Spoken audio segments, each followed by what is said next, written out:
Negara Brunei Darussalam yang permai mempunyai keluasan sempadan 5,765 km persegi atau 2,226 batu persegi. Negara yang mempunyai 4 buah daerah ini sebahagian besarnya masih subur ditumbuhi hutan hujan tropika, tanah rendah yang memenuhi kebanyakan kawasan di Pulau Borneo.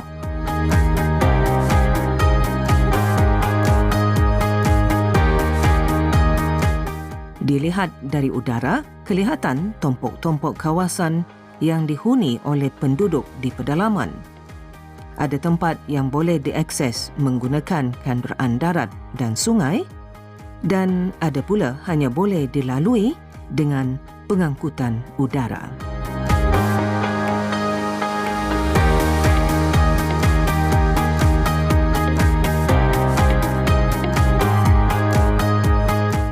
Seorang pengunjung dari bandar tentu saja merasa aman bila menempuh keindahan alam semula jadi menuju ke Kampung Rambai. Auda boleh saja melalui Jalan Lama Tutong tembus ke Kampung Birau, Kampung Kiudang, Kampung Lamunin dan kemudian akan tiba ke Kampung Rambai. Mari kita rondok di Kampung Rambai, iaitu salah sebuah kampung dari beberapa buah kampung yang terkandung dalam Mukim Rambai. Mukim ini terletak di bahagian selatan daerah Tutong, disempadani oleh Kampung Lamunin di utara, Negeri Sarawak di timur dan selatan, sementara Mukim Sukang dan Mukim Bukit Sawat di daerah Belaid di bahagian barat. Walaupun terletak dalam kategori kawasan pedalaman, Kampung Rambai tidak ketinggalan dari mengecapi pembangunan yang dihulurkan oleh kerajaan ke bawah Duli Yang Maha Mulia Paduka Seri Baginda Sultan dan Yang di-Pertuan Negara Brunei Darussalam. Kampung Rambai sudah dapat dihubungi melalui jalan raya, yakni jalan darat. Di sekitar Kampung Rambai terdapat sebuah masjid iaitu Masjid Bang Dalam. Kampung Rambai pada suatu ketika dulu adalah kawasan jelapang padi. Pembangunan telah mengalihkan pandangan masyarakat baharu yang mula berhijrah ke kawasan lain yang dirasakan lebih membuka ruang bagi mencapai keselesaan hidup.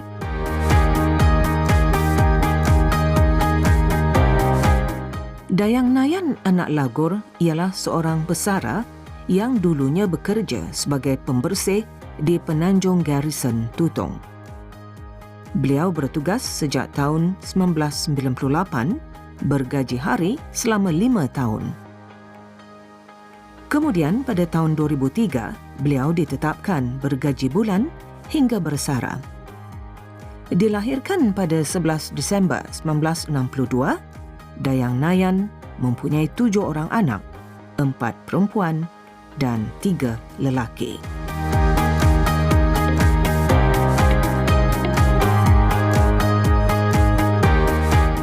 Sebagai seorang yang dibesarkan dalam perkampungan di pedalaman, dia mudah menyesuaikan diri dengan kerja-kerja hariannya.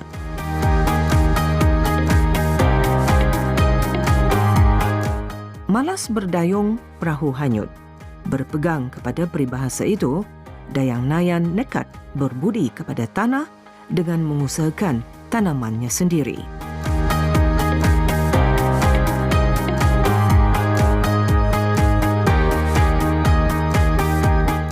Lepas bersara ni, ia ke kabun setiap hari Senin. Kadang-kadang hari Selasa kalau ada dangan jalan juga. Kalau nak sayang buah hendak dilawatkan. Kalau hari Rabu mencari sayur untuk kan dibawa ke tamu hari Khamis untuk menambah pendapatan lah. Kuasaan yang kabunku ni adalah dalam 3 ekar lah, lebih kurang lah macam tu yang menangani cucuku, kadang-kadang anakku. Ni dorang kerja kan hari Senin sampai hari Jumaat dorang kerja. Kadang-kadang hari Sabtu ada yang sip malam, ada yang kalau sip malam siang boleh dong kemari kan. Kadang-kadang anak sekolah ndak jumlah aku tu. Perbezaan besar antara makan gaji dengan bekerja sendiri ialah di mana gaji tetap diperolehi setiap hujung bulan. Kerja sendiri pula perlu memerah keringat untuk mendapatkan hasil atau upah. Bila rajin, banyaklah pendapatan.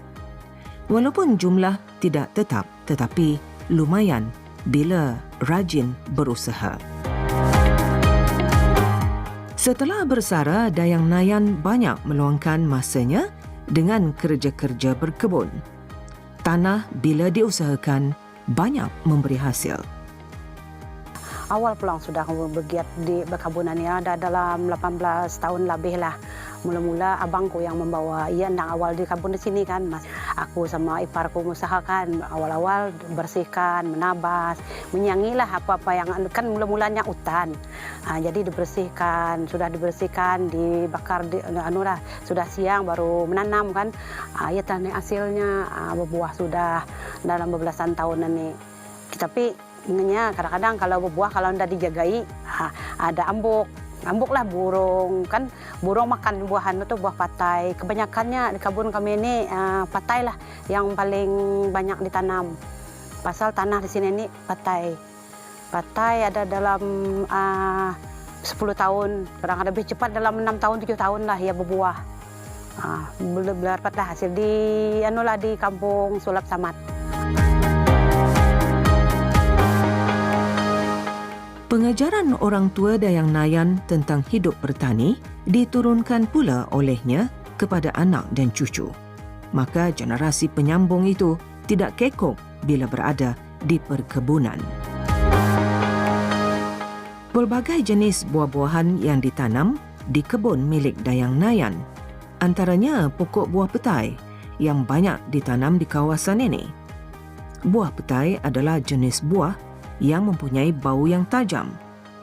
Buah petai diakui mempunyai khasiat dan bahan-bahan yang berguna pada badan manusia. Penanaman pokok-pokok ini bukanlah baharu. Namun atas semangat yang tidak kenal erti putus asa, Dayang Nayan berjaya membuktikan usahanya itu berhasil memberikan pulangan lumayan.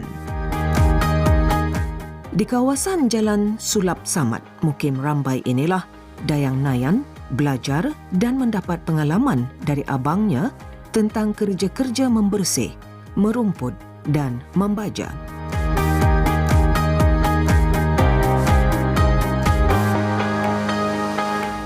Bukan sahaja menggunakan tenaga tulang 4 kerat, malah abang Dayang Nayan juga mengajar menggunakan peralatan baru seperti menggunakan jigsaw bagi memotong kayu. Selain itu, beliau juga menggunakan mesin rumput bagi membersihkan kawasan kebun. Dia juga mampu membaiki kerosakan kecil pada mesin. Sebagai seorang wanita, Dayang Nayan juga berupaya memanjat pohon yang tinggi.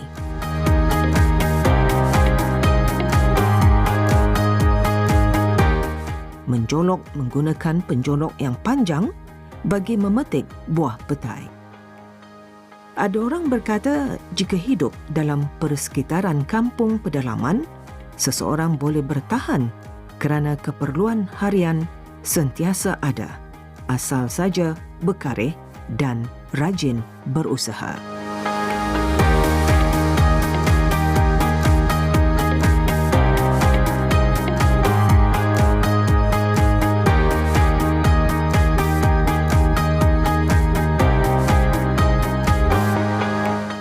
Ada juga pelanggan tetap yang menempah hasil dari hutan, khusus seperti umbut lubah dan umbut rutan.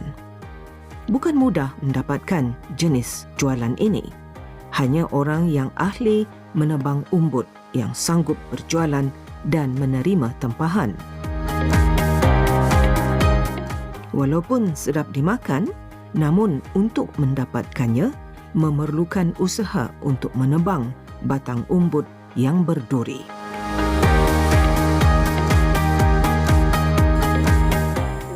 Umbut Kalau orang macam menempah umbut, disiangi dulu tuh, sudah disiangi baru tani mengumbut. Tapi kalau orang macam menempah, kalau hujan dah dapat di umbut lubak, yang umbut lubak lah itu kalau umbut lain dapat. Kalau macam umbut, tuh banyak lah jenis umbut tuh. Iyalah ditabas, disiangi sama iparku. Kalau ndak siangi berduri. Biasalah kalau umbut lubak nih berduri. Jelayan lagi berduri. Bukan setakat mengusahakan kebun miliknya, Dayang Nayan tidak melepaskan peluang mencari rezeki dengan kerja menamu di Tamu Tutong pada setiap hari Khamis. Seperti lazimnya, Dayang Nayan membuat persediaan terlebih dahulu segala barang-barang keperluan untuk dibawa berjajah keesokan harinya. Kalau persediaan pagi-pagi hari Rabu tu kan mencari barang-barang untuk kan dijualan. Kadang-kadang sudah menempah awal tu, macam ada orang mengumbut berapa dia orang menjual, ada yang mahal, ada yang murah. Jadi tani berfikirlah macam mana cara menjual, macam mana kau cari untung. Kalau sayur sawi pahit tu mencari kalau dorang bagi dalam 80 sen tadi boleh jual RM1 kan dok. Jadi ikut cara ikatannya lah. Kalau ikatnya damit, ndak kau dapat menjual RM1, 20 sen atau RM1,5 kan. Jadi berunding macam mana, macam sayur bagu, macam-macam lah yang dicari. Tapi kebanyakan kalau umbut masa ni kurang sikit lah. Masa air dalam payah je dorang kan ngumbut kan. Kalau umbut lubak, aku kadang kalau aku sendiri, ni masa cuti ni boleh lah kalau kan mengumbut, umbut lubak, umbut hutan. Kalau ada dangan ipar ku tu dengan ku tu, kami dua kadang-kadang berjanji bila boleh berjalan, bila boleh mencari sayur. Hari Kamis awal sudah bangun untuk pukul 4 menyediakan minuman, mengangkat barang. Dalam pukul 5 turunlah aku tukar ke tamu untuk mengangkat barang. Pagi-pagi dalam pukul 5 aku berjalan. Kiranya relak lah, pasal ada banyak kereta masuk ke Lubuk Pulau. Dari Lubuk Pulau melalui tamu. Dekat sikit dalam, kalau orang jalan relak dalam 45 minit lah jatuh.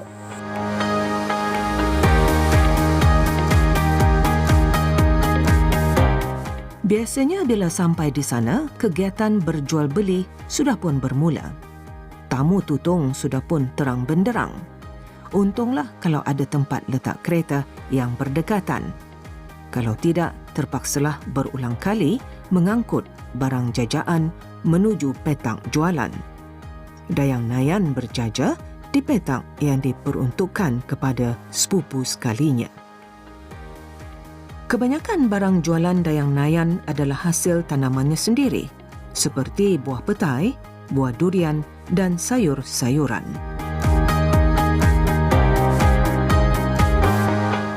Di ruang lain tamu, para penjajah sudah sibuk melayan pelanggan yang awal tiba.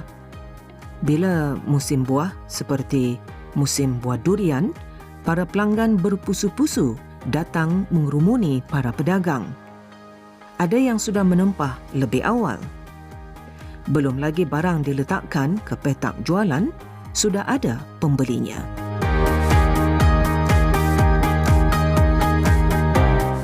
Melihat kegiatan tamu memang menyeronokkan. Bukan saja tamu di Tutong ini, malah juga tamu di daerah-daerah lain. Pelbagai jualan boleh kita lihat. Ada yang menjual anak benih pokok buah-buahan dan tanaman hiasan, sayur-sayuran, kuih muih, ikan dan ayam yang sudah dimasak atau disalai, malah ada yang berjual barang-barang antik. Selain daripada berjaja, Dayang Nayan juga mengusahakan kraf tangan, khususnya pembuatan bakul plastik. Hobi menganyam itu pula diwarisi Dayang Nayan dari ibunya sendiri. Menganyam bakul plastik melalui beberapa proses. Sebiji bakul boleh siap dalam masa sehari asal ada bahan-bahannya. Membuat bakulan ni lama pulang sudah sama membuat bakulan ni. Pasal melihat bakul orang menggambar. Asal melihat bakul orang mengambil gambar. Kadang-kadang orang menampak macam mana pisinnya. Diikutilah. Asal ke kedai melihat bakul orang, bayanglah kalau minat minta maaf gambarkan bakul kita. Diambil di rumah buatlah yang macam kan buat lo. Asal ke kedai melihat lawak minta gambar ingin melihat bakul orang ni. Nganya aku ni minat anyaman yang baca berbunga-bunga. Aku ni minat. Bakul macam ni dah pulang lama. Kalau sekiranya ada kerja lain, sehari boleh siap asal barangnya cukup kan. Macam ni dah lama. Nganya sudah kau anyam, sekejap kau nganya kau menyucuk atau yang patah. Kau menyucuk kalau menyucuk pakai ini tulang pulang ni, tulang sapi kekareh ni. Balik tulang sapi ada kan batis kareh berpotong semua kau cucuk untuk menyucuk. Kalau ndak payah je tadi tu. Payah ya kan masuk kemari. Kami membuat sampai kemari. Cucuk sampai kemari supaya ia tahan kan. Ini pembalah. Kalau pakai gunting batah sedikit kan, pakai ini sanang sedikit, dipotong. Kalau kami mulanya pakai gunting, kalau pakai gunting batah, tarik macam ni lah.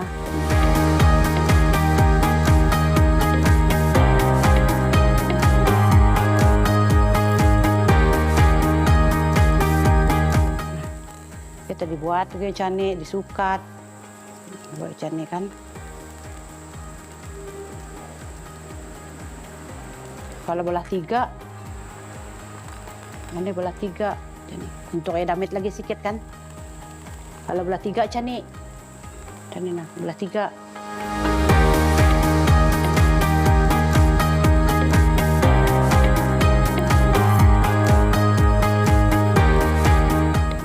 Orang kadang-kadang minta tempahan, macam ada 5 biji. Ada kalau hari guru, banyak kan ada minta 10 biji, 20 biji. Ada sekali aku pernah membuat yang bakul damit harga anggaran RM5 lah. Ada kali dalam anggaran harga RM200. Itu Cina lah. Dulu ia minta tapi warna hitam putih. Ia mau nama warna lain mesti sama. Tapi sayang aku ada gambarkan dulunya. Dulu kan susah dapat kamera macam ni. Ada mobile sanangan gambar saja kan. Kita membuat hari-hari membuat sampai siap. Seperti juga hobi lain, hobi bertanam bunga ini juga mengikut selera semasa. Dayang Nayan pernah dibawa oleh sepupunya ke Serambangun bagi menyertai pertandingan menghias bunga dan telah beroleh kemenangan.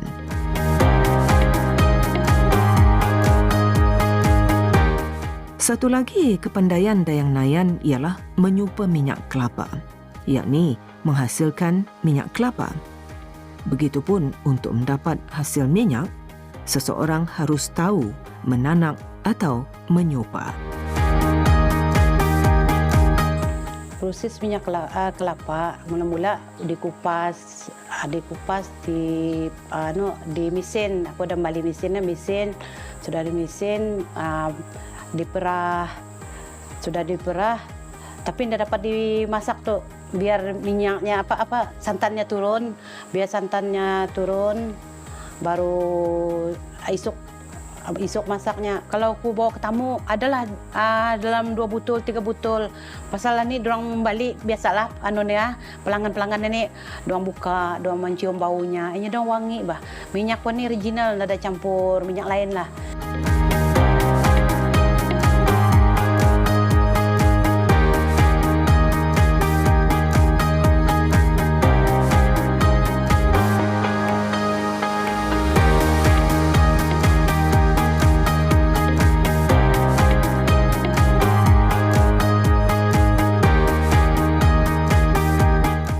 Begitulah sekilas imbas cara hidup di pedalaman yang direpresentasi oleh kehidupan Dayang Nayan anak Lagor yang berketurunan dari Puang Iban.